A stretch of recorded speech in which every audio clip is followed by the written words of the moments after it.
La semaine dernière, il nous a apporté des suggestions assez incroyables pour des jeux, tellement qu'on en redemande. Et on le reçoit encore cette semaine à l'émission, Martin Caron. Kevin, merci beaucoup encore une fois pour l'invitation. Tellement plaisir, tu nous amènes tellement des suggestions incroyables. Alors, t'es le bienvenu. Il y a des films d'horreur et il y a des jeux basés sur des films d'horreur. Oui. Le premier dont je vais te parler, ça s'appelle Horrified et c'est distribué, en fait, c'est édité par Ravensburger. Ravensburger, ils font pas juste des casse-têtes puis des jeux de labyrinthe, OK? Tu les aimes beaucoup, je crois, hein? Oui, effectivement, ils ont toujours une belle qualité. Ils se sont associés à une petite firme de créateurs de jeux qui s'appelle Prospero Hall.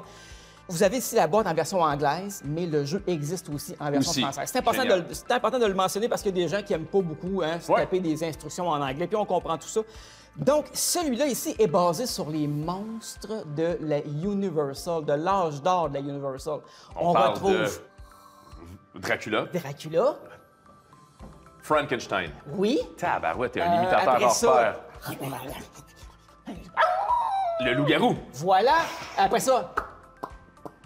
The Thing, la chose. Non, ben presque, la créature du lagon noir. Ah, OK. Et écoute, j'oublie, bon, la fiancée de Frankenstein, je sais pas comment l'imiter, celle-là. Ah, ben c'est elle que j'attendais de le voir, mais enfin, c'est bon. On va se faire la momie, par exemple. La momie. Tu vois qu'il est Voilà. pareil que mon imitation du monstre de Frankenstein? Sensiblement pareil, les Ben, yeux c'est fermés, par contre. Voilà! Oh, on a le nuance. sens d'observation aussi. Donc, dans Horrified, c'est un jeu collaboratif. Donc, tous les joueurs jouent ensemble contre le jeu. Génial. OK? Donc, on interprète ici des personnages qui sont les habitants d'un village et qu'ils doivent le défendre, ce village-là, contre une invasion de monstres. Mais attends, là, on a des films où on a seulement un Dracula ou un Frankenstein, et c'est en masse, là, on les a tous. On peut tous les avoir. Et c'est ça qui est OK. intéressant, c'est qu'il y a différents niveaux de difficulté dans Horrified. Génial. Si on veut commencer sur la coulée douce, on peut utiliser seulement 2 monstres. OK. Si on veut modifier un peu, augmenter le niveau de difficulté, on peut ajouter un 3e monstre et on peut aller jusqu'à 4 monstres en même temps. OK. Je dois t'avouer que je n'ai jamais réussi à gagner contre 4 monstres. Ceci étant dit, c'est vraiment difficile. Facile, intermédiaire et expert. Oui, clairement. OK. Et je dois aussi dire que chaque monstre a sa propre difficulté. Par exemple, un peu étonnamment, Dracula est un monstre plutôt facile à combattre. Alors que l'homme invisible, que j'ai oublié parce que je voulais pas te limiter parce qu'il aurait fallu que je dise Ça aurait été difficile, hein? Ouais. Martin, tu peux revenir. Good! imitation de l'homme invisible. Donc, lui, il est très complexe à combattre. Donc, on peut donc varier le niveau de difficulté, non seulement par le nombre de monstres qu'on va combattre, mais en choisissant aussi les monstres selon leur difficulté. Il y a des monstres qui sont faciles, d'autres qui sont moyens et d'autres qui sont difficiles. Les monstres sont joués par le jeu. Donc, chaque joueur à tour de rôle va faire son tour. Je tiens à préciser qu'il y a 7 personnages qu'on peut interpréter et que chaque personnage a des caractéristiques ou des habiletés spéciales. OK? Donc, on choisit notre personnage, on joue. Je joue, par exemple, et là, je vais jouer les monstres toujours en pigeant dans la carte de monstres. Et là, ça va m'indiquer quel monstre va faire quelle action. OK. Le but du jeu, c'est d'anéantir la menace qui plane sur le village. Mais il y a 2 façons de perdre. La première, évidemment, il y a un compteur dans le jeu qu'on appelle le règne de terreur.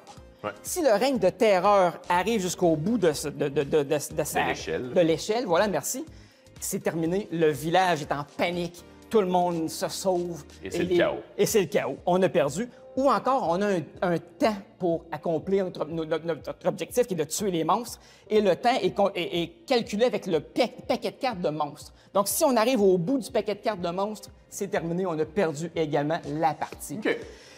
Ce qui est intéressant avec ce jeu-là, c'est justement le fait que les monstres sont tous différents. Ils ont tous une façon différente d'être combattus.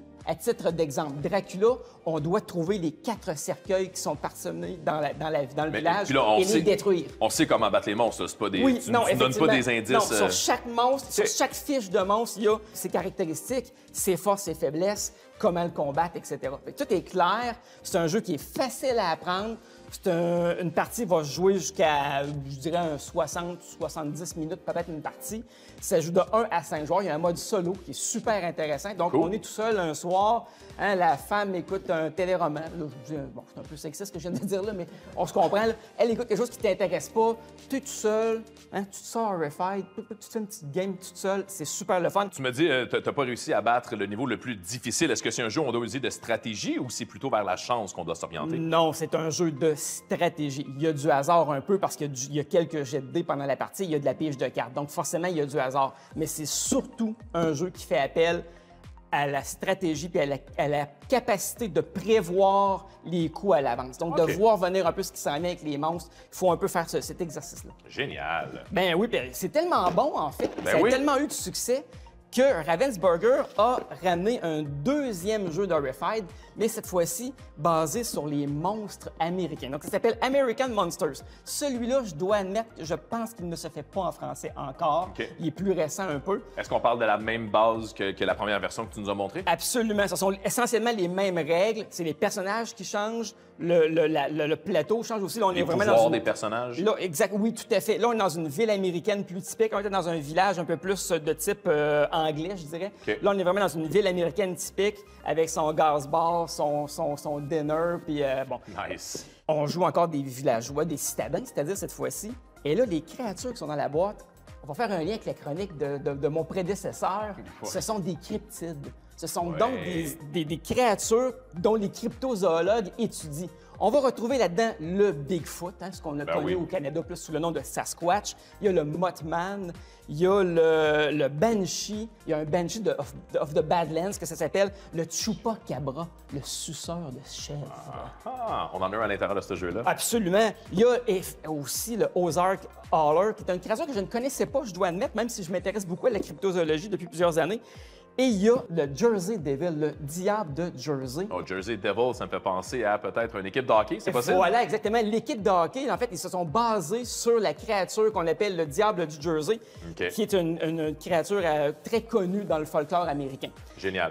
Chacun de ces monstres-là, encore une fois, a ses propres caractéristiques. Il y en a aussi de différents niveaux de difficulté, des faciles, des moyens, des difficiles. Chaque personnage dans la boîte a ses propres habiletés également. Fait qu'il y a des personnages qui vont avoir une habileté précise qui va permettre de faire tel type d'action, un autre personnage va faire autre chose. D'où l'intérêt quand on joue en équipe, peut-être de se concerter sur le choix de personnage. Ah, regarde, je vais prendre celui-là. Ah, il me semble que ça serait bon en combinaison avec celui-là, prendons-lui, etc. Ah, c'est bon. On peut établir sa stratégie à travers le choix des Exactement. personnages. Déjà, d'emblée, on peut établir une stratégie. Ensuite de ça, on va choisir les monstres, évidemment, qu'on va affronter. Encore une fois, le jeu de base propose de commencer contre 2 monstres. Et quand on comprend bien les mécaniques de jeu, quand on est habitué de jouer, quand on est bon, finalement, bien là, on peut augmenter le niveau de difficulté en achetant un 3e monstre, un 4e monstre. Ah, c'est bien Et là, ça. si on est complètement cinglé, un 5e, mais honnêtement, le jeu n'est pas fait pour être joué contre 5 monstres. là. À 4, on a déjà... Notre assiette est pleine. Tu dis, toi? OK. Il y en a 6 dans la boîte, je l'ai dit tout à l'heure. Il y a 7 personnages également. Ce sont 2 jeux qui jouent très bien ensemble, mais ils sont indépendants. On se comprend? On n'a pas OK. besoin d'avoir la boîte de base d'Horrified pour jouer avec l'extension. Ça, c'est vraiment 2 boîtes séparées. OK. Avec, je le répète, des mécaniques semblables, mais ils ont des petites touches différentes qui font en sorte que c'est pas la même expérience quand on joue à l'un ou l'autre. Puis non seulement c'est pas la même expérience, mais plus on va jouer, bien, plus on va découvrir d'autres monstres, d'autres pouvoirs, d'autres scénarios. Et si la difficulté est pas assez élevée, on rajoute une difficulté. Alors on en a pour des jours de plaisir. Il y a une rejouabilité presque infinie à ce jeu-là. effectivement. Génial. Et ce qui est intéressant, et là, je ne l'ai pas la boîte avec moi parce que ça vient tout juste de sortir, mais Ravensburger a fait une 3e déclinaison d'Horrified qui s'appelle Avec? Greek Monsters. Oh, génial. Alors, le plateau, c'est la Grèce antique. On joue là-dedans des héros de la Grèce antique, un genre de Persée, et on doit affronter les monstres de la mythologie grecque. Les minotaures et autres. Exactement. Il y a le Minotaure, il y a Méduse, hein, la femme aux cheveux de serpent qui pétrifie les hommes. Bon, écoute, C'est bon. j'allais faire un jeu de mots, t'en mais, allais sur le lancer, ouais, non, mais là. je le retiens. Il y a le Cerbère, hein, le fameux chien à 3 têtes, gardien des portes de l'enfer. Il y a, de mémoire, il me semble qu'il y a la sirène aussi là-dedans. Puis je pense qu'il y en a, au total, il y a 6 monstres à tout le moins dans le jeu. Et ça vient tout juste de sortir. Donc évidemment, le jeu est toujours en anglais seulement. Ouais. Mais je présume hein, que dans les prochains mois, on pourra se le procurer en version française. Et ça, Kevin, ça s'achète dans n'importe quel magasin de jouets Très ou de disponible. jeux. Ah, c'est absolument, ce sont des jeux disponibles. Ça vaut, je m'avance un peu, entre 45 et 50 $ chaque boîte. Donc, c'est pas si cher. Je le répète, hein, c'est un jeu auquel on ne se tanne pas de jouer. J'en sais quelque chose parce que j'y joue fréquemment avec ma petite famille. Donc, un jeu pour tous, hein, 10 ans et plus, parce qu'il y a une mécanique qui est relativement complexe. C'est pour ça qu'on s'adresse peut-être un peu moins aux jeunes. Mais c'est pas du tout, malgré le titre Horrified, là, il n'y a rien à l'intérieur il n'y a pas d'image sanglante OK. ou de mort atroce. Mais c'est bien ce que tu amènes parce que des fois, on veut jouer à des jeux à la famille, à la maison. On inclut notre petite fille, notre petit garçon, 5-6 ans, puis on va jouer plus pour cette personne-là pour lui expliquer. Alors qu'il y a un jeu un peu plus complexe où on s'installe avec la famille peut-être un peu plus vieux, ça l'ajoute à l'expérience d'avoir du plaisir avec ton jeu. Absolument. Et ce qui est super le fun dans ces boîtes-là, c'est qu'encore une fois, le matériel est de très belle qualité. Je le répète, les illustrations sont magnifiques, le plateau est beau, les cartes sont de bonne qualité.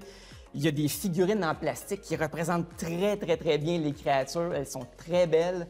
C'est vraiment, honnêtement, là, du très beau matériel. Pour terminer, j'ai le goût de te lancer en dessous de l'autobus. Si t'avais à choisir un seul des deux, lequel a été ton préféré entre les deux que tu nous présentes aujourd'hui? Ben écoute, étant un fan des films des années 30 de la Universal, je dois t'avouer que le Universal Studio ici, il y a un petit plus. Mais en même temps, vu que j'aime beaucoup la cryptozoologie, le Bigfoot vient me chercher ici. Là. Ben voilà, on va demander aux gens à la maison lequel pourrait être votre préféré ou si vous avez déjà joué, lequel est votre préféré. Allez sur l'onglet à la page Facebook sous la chronique à Martin et envoyez-nous vos idées. On veut savoir ce que vous en pensez à la maison. Encore une fois, très intéressant. Merci, ce fut tellement un plaisir.